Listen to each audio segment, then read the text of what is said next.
Olá, turma! A partir de hoje, nós vamos dar início aos estudos a respeito da história da Grécia Antiga. Para estudarmos esse tema sem ficar muito cansado, eu dividi em uma série de 3 episódios. Os episódios serão divididos de acordo com o período da história grega. Para a aula de hoje, nós iremos falar sobre os períodos pré-homérico e homérico, no qual iremos dar destaque às obras de Homero.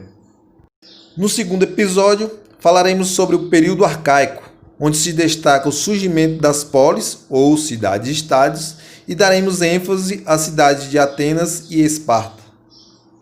E no terceiro e último episódio, falaremos sobre o período clássico e helenístico, no qual damos destaque às guerras médicas, que é o conflito entre gregos contra os persas, e a guerra do Peloponeso, que é a guerra entre os gregos. E falaremos também sobre a expansão da cultura helenística após a invasão dos povos macedônicos. Antes de começarmos a aula de hoje, é importante destacar a localização onde se situaram esses povos gentílicos. E a gente observa que ele está ali entre o Mar Jônico, o Mar Egeu e o Mar Mediterrâneo. Esse território ainda foi dividido em 3 partes: a Grécia continental, que fica na Península Balcânica, a Grécia asiática, que assumiu ali o litoral da Ásia Menor, e a Grécia insular, que são todas as ilhas que ficaram ali espalhadas pelo Mar Egeu. O período homérico ele vai do século XX ao século XII a.C. e é marcado pelo povoamento da Grécia. Durante muitos anos, se estabeleceu na ilha de Creta a civilização minoica, que é caracterizada pelo comércio em grande escala na região aí do Mar Egeu. Por volta de 1400 a.C., os aqueus invadiram pacificamente a região. O contato com os cretenses permitiu que os aqueus incorporassem não apenas os padrões artísticos, religiosos e políticos, como também aprendessem a arte de navegação, novas técnicas agrícolas e a escrita. Nascia dessa maneira a civilização creto-micênica. Outras invasões pacíficas ocorreram no século XVII a.C. Dessa vez foram os eólios e os jônios a se instalar na península, ocupando respectivamente as regiões da Tessália e da Ática. Após 1200 a.C., os dórios invadiram a península do Peloponeso. Devido à sua superioridade bélica, provocou a primeira diáspora grega, forçando os aqueus a se espalharem por diversas partes do mar Mediterrâneo. Devido à invasão dos dórios, todo o grande comércio que havia se estabelecido nos séculos anteriores e a estrutura dos núcleos urbanos foram alterados. A população começou a viver baseando-se em pequenos grupos familiares que viviam da agricultura e de subsistência. O sofisticado artesanato que havia se desenvolvido cedeu espaço para peças mais simples e funcionais. A partir de então, dá-se início ao período homérico, que vai do século XII ao século VIII a.C. O período homérico foi assim denominado pelos estudos da poesia de Aílida, da Guerra de Troia, e a Odisseia, que é a volta de Ulisses após a Guerra de Troia para sua ilha, de Ítaca. Eles foram criados pelo poeta grego Homero, ali em torno do século VI a.C. A importância desses poemas está relacionada ao fato deles expressarem um modo de vida da civilização grega daquela época. Eles falavam de costumes, do uso da terra, a formação social, tudo isso ao contrário da civilização creto-micênica que dependia do comércio.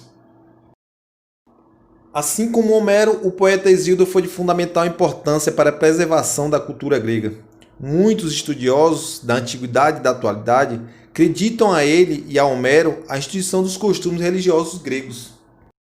Observe essa questão aí do modo de vocês na página 18, que diz o seguinte: primeira questão. Na Grécia arcaica, o aedo, isto é, poeta, cantor, representa o máximo poder de comunicação.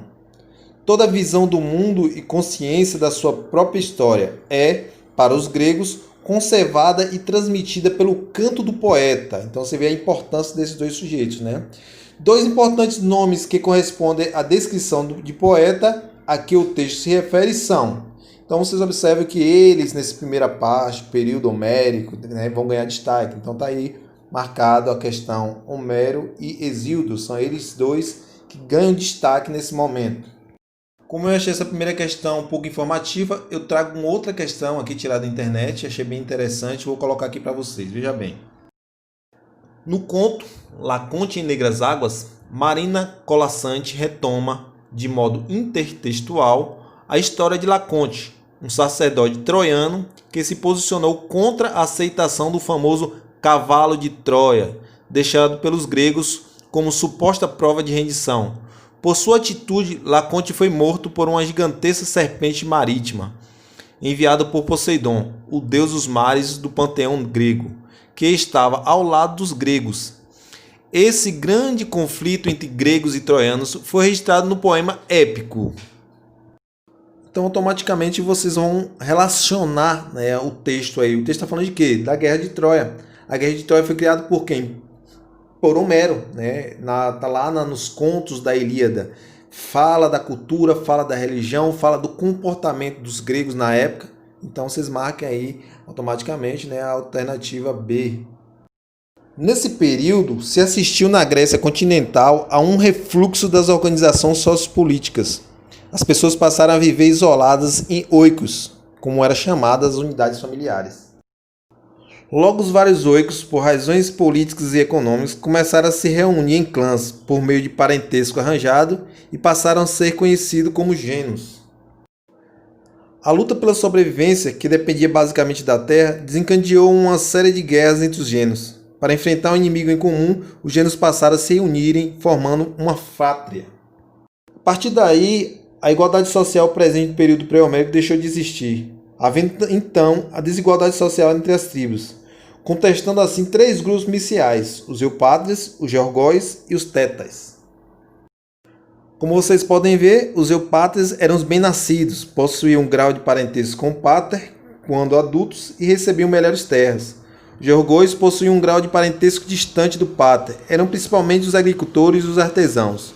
Os tetas eram os marginalizados, excluídos da vida pública grega. As constantes guerras entre as frátrias e a falta de terras férteis fez com que surgissem as tribos, união das fátrias, que por sua vez se uniram e formaram as polis gregas, ou seja, formaram as cidades-estados. A união de várias tribos deu origem aos demos, que quer dizer povo ou povoado, que reconhecia como seu líder supremo o Baliseu, que nesse caso vai se tornar o rei. O excedente populacional das cidades gregas forçou a segunda diáspora grega e vai permitir a disseminação da cultura grega por outras partes do mar Mediterrâneo. Com a ascensão das cidades-estados, deu-se início aí ao período arcaico, que vai do século 8 ao século 5 a.C. A passagem do período homérico para o período arcaico, as cidades-estados que se formaram optaram por modos diferentes de organização política e econômica, em função das condições geográficas e do processo de integração das populações com os povos invasores. Os dois grandes exemplos de cidades-estados são Esparta e Atenas. Elas não só contrapunham, como chegaram a travar guerras. Entretanto, esse é o assunto para a próxima aula. Então, pessoal, o assunto de hoje é esse. Qualquer dúvida, mandem para mim. Fiquem com Deus e até a próxima aula.